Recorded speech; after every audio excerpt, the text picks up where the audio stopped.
Welcome to the planet.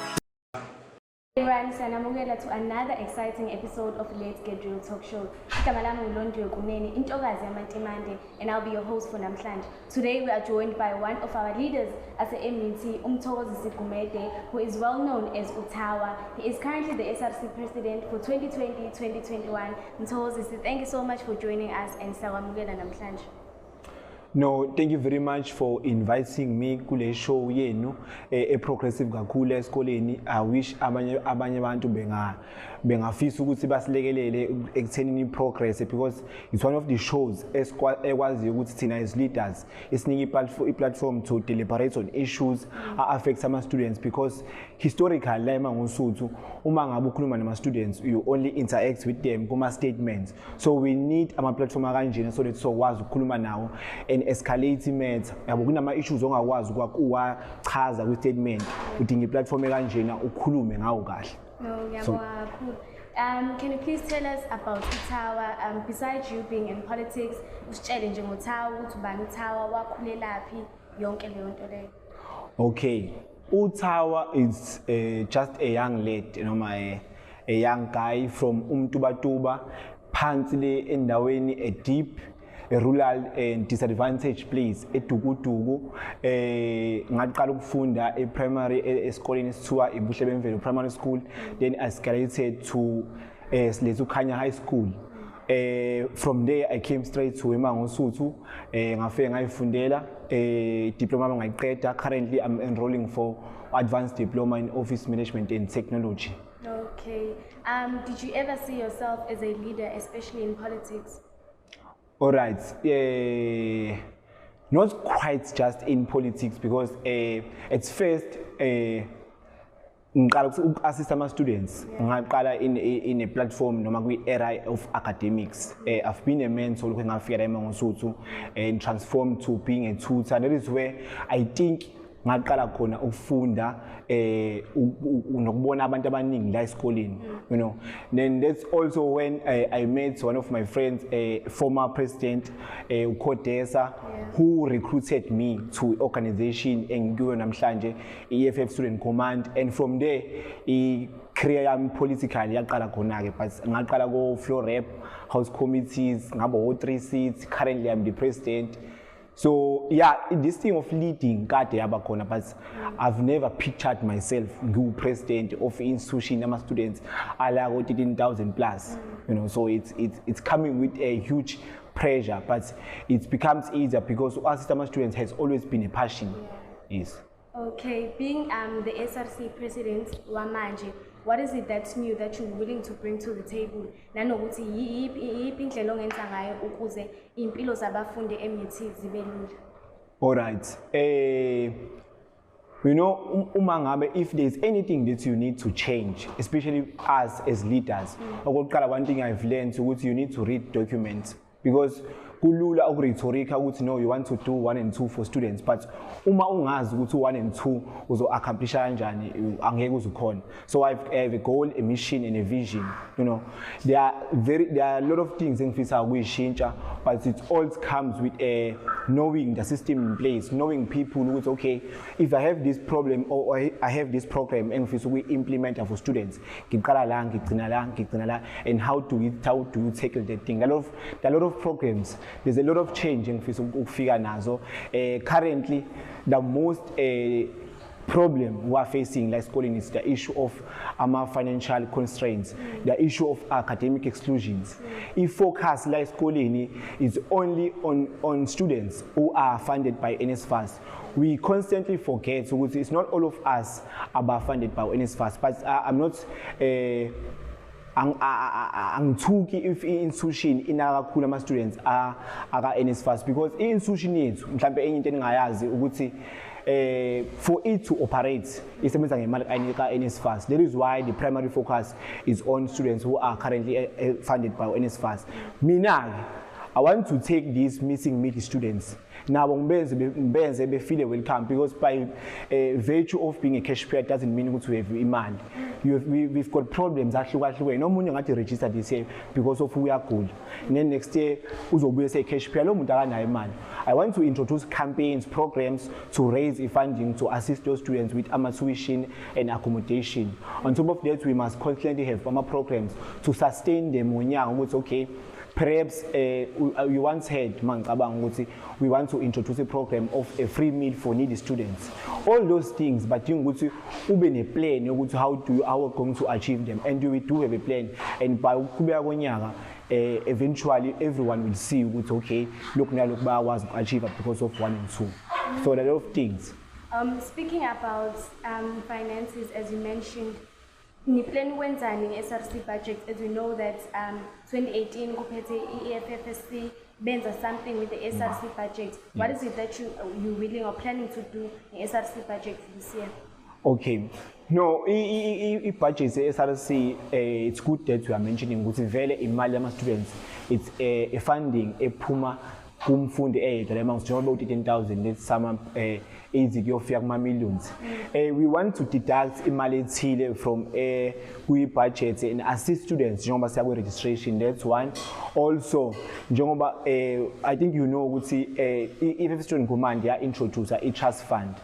It's kwama leso ama students that we can use to assist, also to fundraise okokuqala and assist with our financial means. So sifisa ukusebenzisa SRC budget mainly to assist students who are suffering, students abangenayo imali, not just only focus on our events, because the main objective why sila Mangosuthu, it's funda si graduate in time also. So budget must assist us there.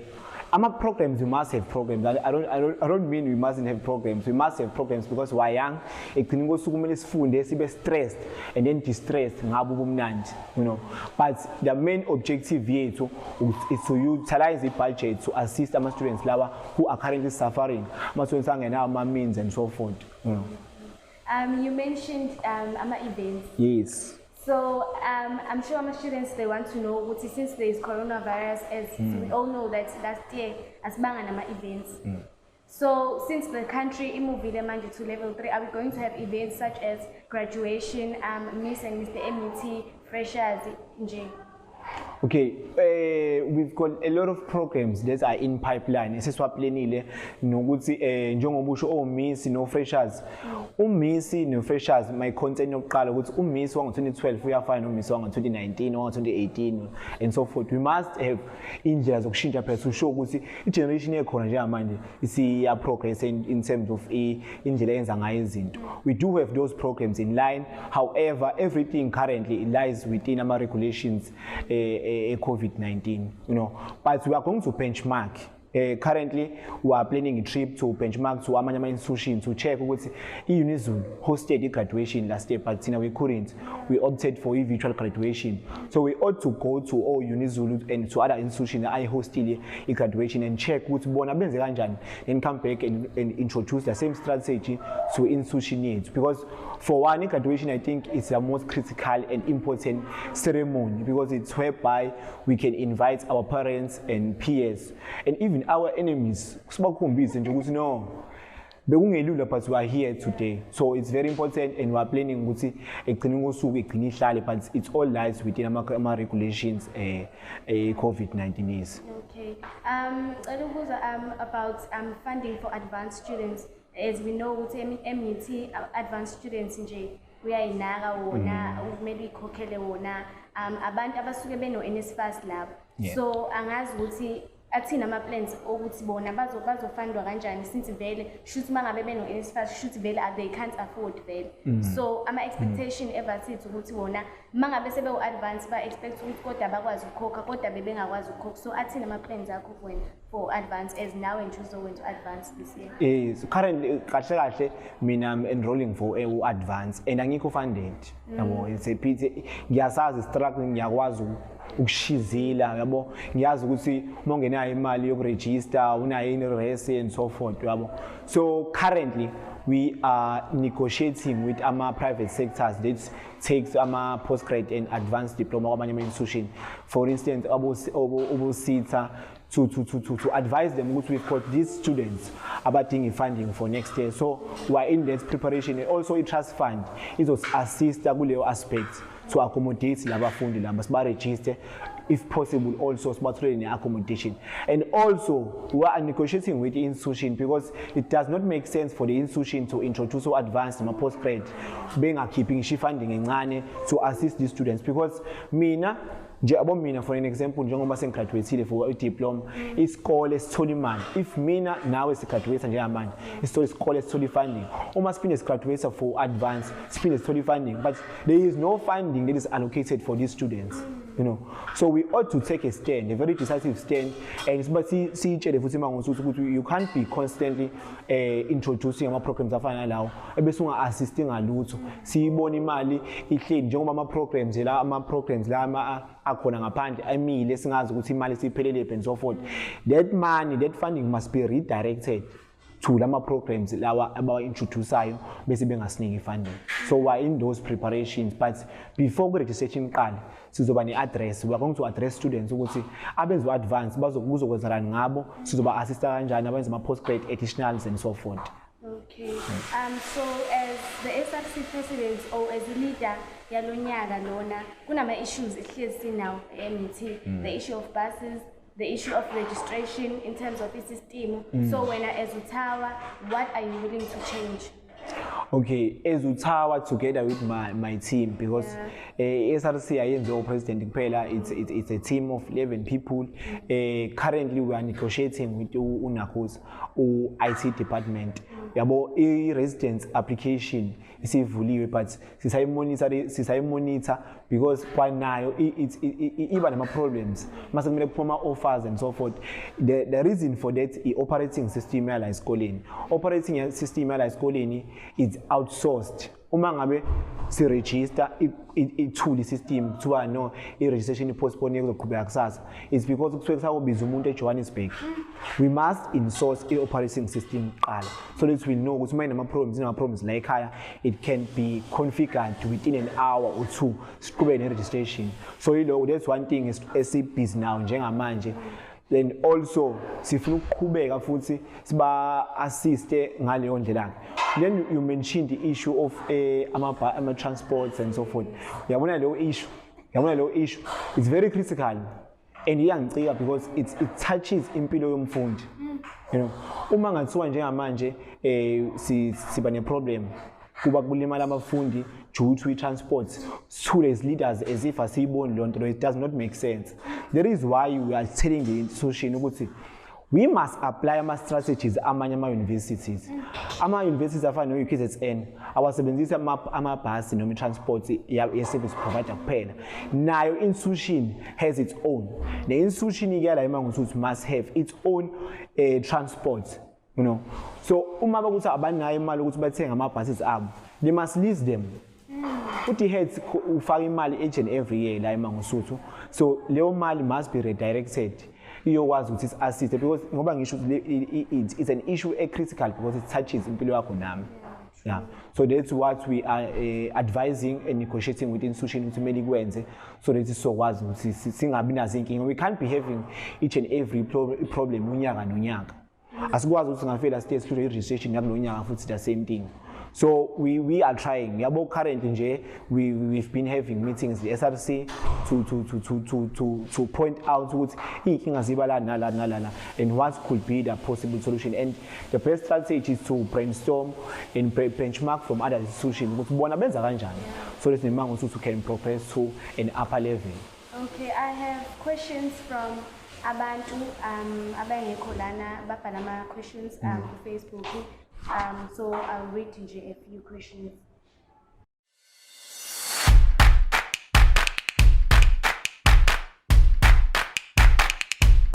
So uNowanda Khumalo uthi ngicela ukubuza aphuma nini ama-forms e-private accommodation. Siyaqala 2021 academic year next month. Sidinga i-private accommodation nama-conditions akhona singawajabulela ukwazi if ekhona. Okay, no, thank you very much for umbuzo. Nowanda, right? Yes.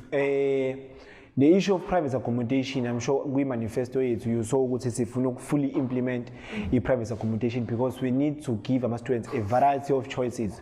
Kuno muntu owenza only one module akadingi base rest lo muntu lo udinga ukuthi mayefuna private accommodation yakhe ayohlala khona, and we've got people asebebadala abangayithandi lento yokudutshulwa and so forth impilo yasema rest. So mele bedlala endaweni yabo bayikhethayo, but provided ukuthi bane funding, they must continue receiving imali yase accommodation. You know, so currently we are challenging the policy of housing because the policy of housing, let's call it, doesn't regulate the private accommodation. So we must start there. We must change the policy if private accommodation, because what we can do njengamanje okulula ukuthi sivesise private accommodation ikhona, yabo, sign ama lease agreement form and so forth, but I danger ngalo ukuthi la eMangosuthu when you touch imali yomfundi it becomes a problem. So uma wenza kanjalo ke imali izongena straight to ibhilidi ahlala kulona noma to the owner of private accommodation yakhe angayitholi cash. So thina sifuna ukuthi imali ingene kwi account yabo just like kwenza kuma meals allowances. So we must change the system, policy ivumele lokho. So we are changing policy, like currently we change the policy ke it have steps ahlukahlukene, kumele nibe ne student parliament and so forth. We are pushing for lento ukuthi yenzeke before registration, so that maqala registration i-travel allowance, private accommodation, ama-meal allowance angena same time. I-private accommodation ukuthi sibuza ama-conditions. I-private accommodation ukubala kwemali yawo kuthiwa kuthathwa i-res, let us say ukuthi main campus is roughly 20,000 divided by 10 because it's 10 months ehlala res. So leyo mali leyo yona mali uyithola cash ngenyanga to rent a space ohlala kusona, yabo. So those are conditions. We have another question from Ustabiso. Uti graduation funding for postgraduates, historical debts and funding for in-service training students. Okay. I think we've alluded ngendaba ye graduation ekuqaleni kwe-interview. I will quickly go to historical debts. Historical debts, we need to get NSFAS officials to a campus ngokuqala because kunomuntu owafunda 2016, 2017, 2018 ngo-NSFAS, but currently akatholi certificate yakhe due to historical debts. Akusili iphutha lakhe lowo mfundi lowo. It's an issue between the institution and NSFAS, but we've been constantly writing kwa-NSFAS, but asulutholi usizo. So i-option ukuthi labo bantu beze la, and then we invite those students bezokwazi ukclearisha ama-historical debts abo. Bese ukuthi laba abangekho funded, we must use i-trust fund also ubakhokhele those debts babo ukuze bekwazi. It doesn't make sense ukuthi ngafike ngifunde bese ngasitholi certificate sami to apply for umsebenzi ukuthi ngizokwazi ukubuya futhi ngizokhokha isikweletu sami yabo. So we must assist ama-students kuleyo aspect so that nabo bezokwazi ukuthi baba abantu bakwazi uku-applyela imisebenzi and so forth. Okay, thank you so much. We have another question. Bathi sibuze ukuthi umbuze ukuthi bazobe bekephi nobubu nge-Valentine from Esinothile Dlomo.